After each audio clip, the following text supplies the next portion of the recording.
송은재TV 시작합니다. 요즘 사람들과 많이 만나면 가장 많이 나오는 이야기가 총선이 어떻게 될 것 같으냐, 총선에 가장 큰 영향을 미치는 요인이 뭐가 될 것 같으냐, 이런 얘기를 많이 하게 되죠.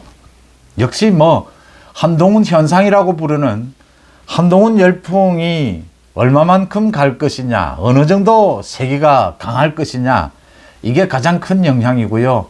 그 다음 이낙연의 신당이 미칠 영향, 또 이재명 피습, 이게 총선에 어떤 영향을 미치게 될까, 이런 것들입니다. 그 중에서 좀 복잡하고 중요한 게 또 한 가지가 있습니다.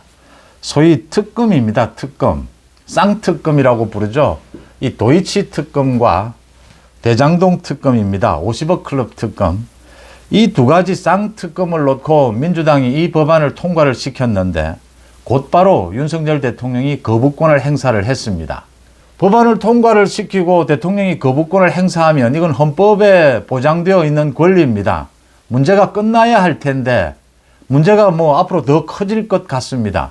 민주당은 곧바로 거부권을 행사하는 것, 이게 맞느냐?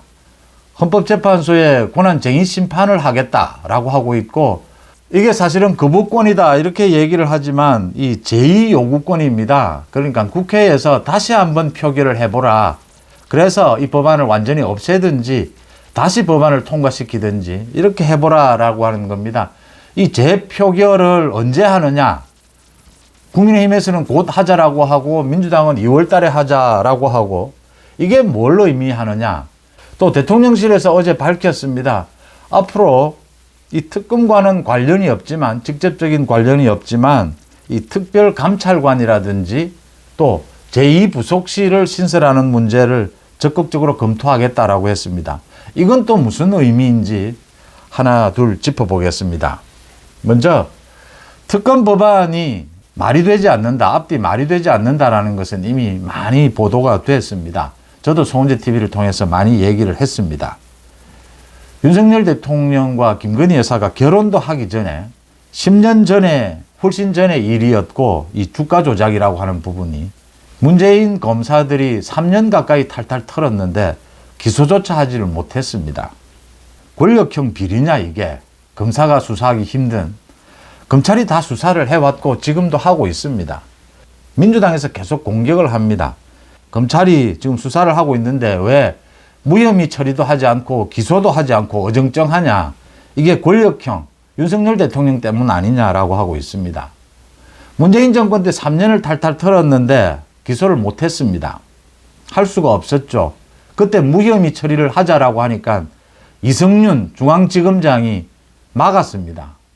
문재인 정권의 가장 대표적인 검사였죠. 이성윤이 막아서 무혐의 처리를 못했습니다. 그러면 윤석열 정부 들어서 지금은 왜 못하고 있느냐? 지금 그 공범인 도이치모터스 그 대표의 재판이 진행 중입니다. 1심에서 집행유예가 나왔습니다.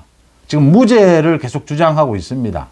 2심 판결이 나오면 2심 판결을 보고 어떻게 결정할 것인지, 검찰이 지금 무혐의로 할 것인지 결정을 할 겁니다.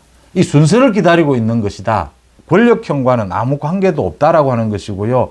김건희 여사처럼 이렇게 이 도이치모터스 주가에 관여되어 있는 사람이 90명 정도입니다. 그 중에 1명이 기소가 됐는데 무죄 판결이 나왔습니다.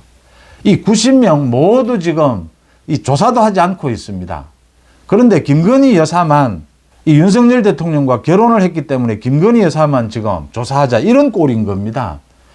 그래서 이게 말이 맞지 않다라고 하는 것이고요. 50억 클럽도 마찬가지입니다. 50억 클럽에 대해서 조사하겠다, 이게 아닙니다. 윤석열 대통령을 공격하는 그런 용도로 쓰겠다는 겁니다.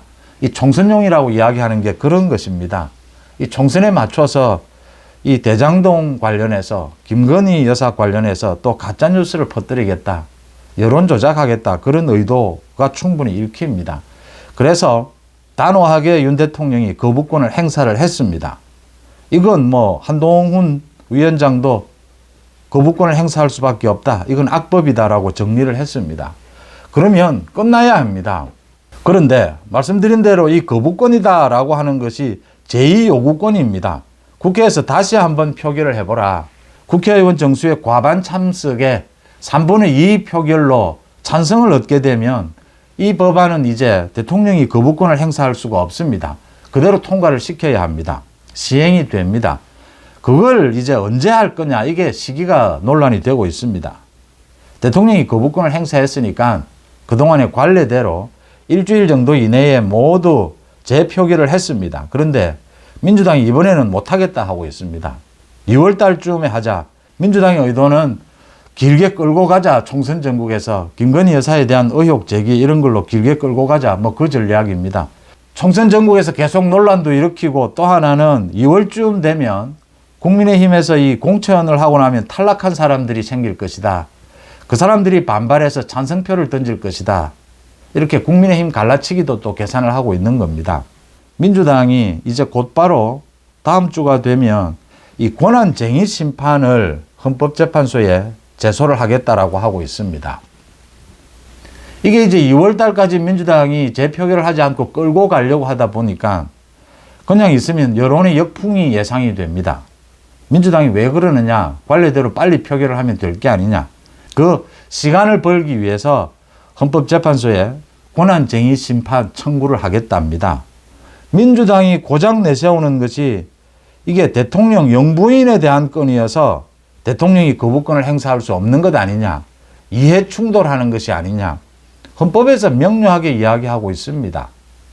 국회에서 통과된 법률에 대해서 그 법률이 대통령이 판단했을 때 헌법 질서를 위반한다라고 하면 거부권을 행사할 수 있다.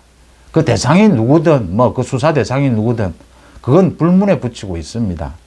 그래서 시간 끌기용으로 지금 헌법재판소에 이 권한쟁의 심판을 청구를 하는 것이다. 이런 와중에 대통령실에서 이 특검하고는 직접 관련이 없지만 국민들에게 설득이 필요하다. 김건희 여사에 대한 여러 가지 의혹이 있는 게 사실이고 또 뭐 불안한 면이 있는 게 사실이니까 특별감찰관, 그 다음 제2부속실, 이걸 부활하는 것을 적극 검토하겠다라고 했습니다. 한동훈 위원장도 대통령실의 입장이 그렇다면 당에서 적극 뒷받침을 하겠다라고 했습니다. 지금 소위 보수 우파 내에서도 총선이 지나서 특검을 받는다라고 해라. 그 다음 이 특별감찰관을 받아라. 제2부속실을 신설해라. 이런 주장들을 하고 있습니다. 뭐 다들 언론사별로 입장이 다르고 변호사 출신 입장이 다르고 모두 입장이 다릅니다. 가장 중요한 것은 여기서 민주당은 어떻게 해서든지 논란을 끌고 가려고 합니다. 총선 내내 김건희 여사와 관련된 논란을 끌어가는 것이 목적입니다. 그걸 차단할 필요가 있다. 불필요한 논란에 휩싸일 이유가 없다라고 하는 것입니다. 첫째, 이 쌍특검 법안에 대해서 국회에서 재표결을 지금 하든 2월에 하든 이건 다시 폐기될 가능성이 높습니다. 2월에 한다라고 해서 국민의힘에서 공천에서 탈락하는 의원들 일부 반발할 수는 있겠지만, 그렇게 본다면 민주당도 그때 공천에서 탈락하는 현역 의원들 많이 생길 겁니다.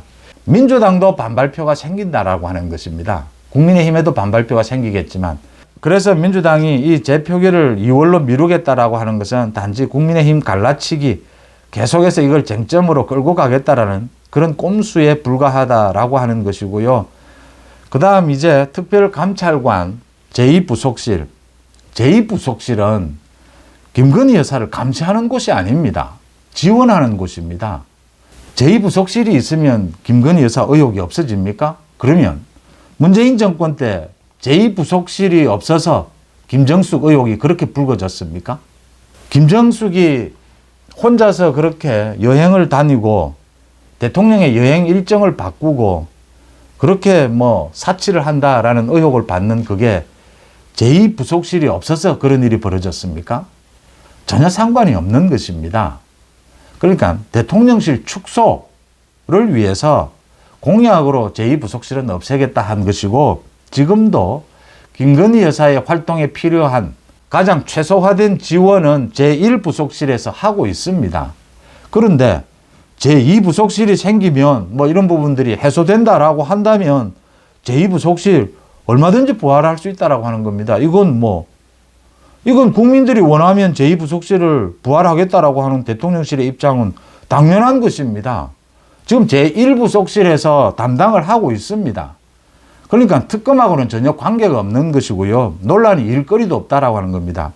그 다음 특별감찰관입니다. 특별감찰관 10년 전에 생겼습니다. 민주당이 만들자 해서 만든 겁니다. 박근혜 정부 때 특별감찰관이 있었습니다.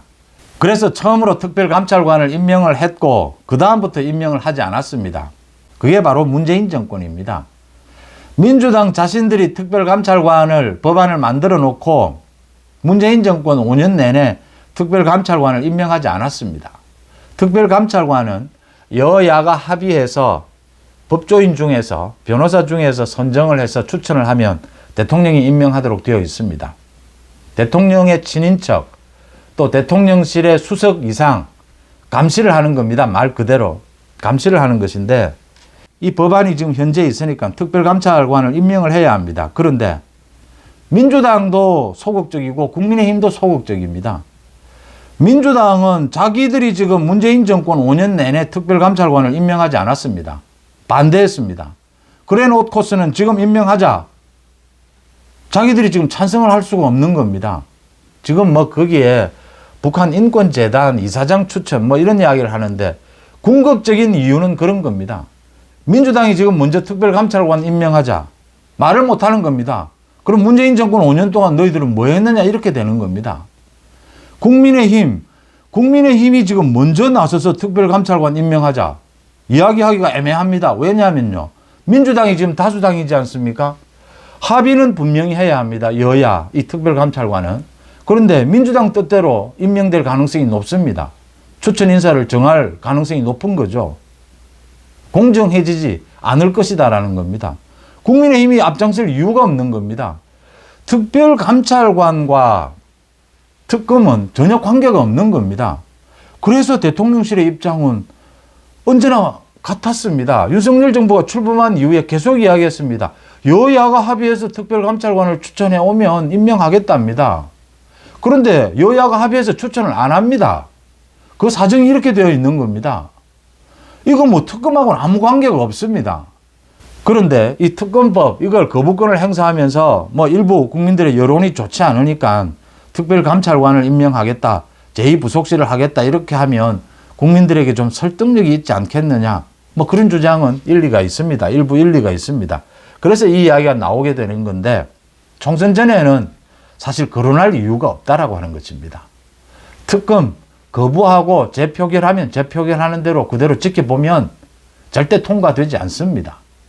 민주당, 국민의힘만 반발 생깁니까? 현역 의원? 민주당도 생깁니다.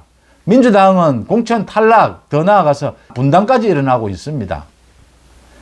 민주당의 지금 의도는 헌법 질서를 허물어뜨리면서까지 김건희 여사에 대한 총선에서 계속 논란, 가짜뉴스를 퍼뜨리겠다. 이 의도 그 이상 이하도 아닙니다. 그래서 가급적이면 단호하게 대처하는 것이 맞다. 이 부분에 대해서 총선 이후에 그러면 총선 때 이렇게 총선용으로 했으니까 총선 이후에 하면 되지 않느냐라는 주장이 이게 뭐 진영을 가리지 않고 나오고 있습니다. 일부에서. 총선 이후에 다시 의논해 볼 수는 있을 겁니다. 새로운 국회가 구성이 되면 다시 뭐 이 모든 문제를 의논하지 말자라고 해도 의논될 수 있는 것이고 그때 돼서 그때 가서 생각해 볼 일입니다. 가급적 국민의힘에서는 또 여권에서는 이 특검, 특별감찰관, 뭐 제2부속실 이 모든 문제에 대해서 단호하게 대처하는 것이 맞다. 외면하거나 꼭 필요한 대응만 하는 것이 맞다. 제2부속실 같은 경우에는 지금 현재 제1부속실에서 김건희 여사의 활동을 지원하고 있습니다. 제2부속실이 필요하다고 하면 뭐 당장이라도 부활시킬 수 있습니다. 이건 뭐 전혀 특검하고는 관계가 없는 일이다라고 하는 것입니다. 총선 전국에서 이 특검을 둘러싼 논란 한번 정리를 해봤습니다. 이걸 가지고 앞으로 계속 아마 논란이 일게 될 겁니다. 송은재TV 마칩니다. 고맙습니다.